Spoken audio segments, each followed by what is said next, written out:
నమస్కారం, నేను సింధు ఆరుట్ల, మీ angel card reader, coach and practitioner. ఈరోజు మన డైలీ ఏంజిల్ కార్డ్ మెసేజెస్లో ఎటువంటి మెసేజెస్ ఏంజిల్స్ అనేది ప్రొవైడ్ చేస్తున్నాయో చూద్దాం.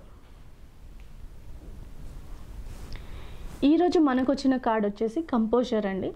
సో ఈ కార్డ్ మీనింగ్ ఏంటంటే, మీరు ఒక టైం తీసుకొని ప్రశాంతంగా ఒక మెడిటేషన్లో కూర్చొని ఒకసారి మిమ్మల్ని మీరు గమనించుకోండి. ఎందుకంటే రానున్న టైంలో మీకు ఎక్కువ శాతం ఫ్రస్ట్రేట్ చేసే సిచ్యువేషన్స్ కానీ, లేదంటే కోపాన్ని కలిగించే సిచ్యువేషన్స్ వచ్చే అవకాశాలు ఉన్నాయి.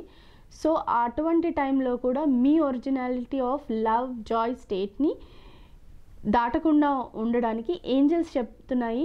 మీరు మెడిటేషన్లో మిమ్మల్ని మీరు కంపోజ్ చేసుకొని కాస్త పీస్నెస్ అండ్ ఇన్నర్ పీస్ అనేది మెయింటైన్ చేస్తే తప్పకుండా మీరు వాటి ఎఫెక్ట్ని లైఫ్లో పడకుండా చూసుకోవచ్చు. Thank you.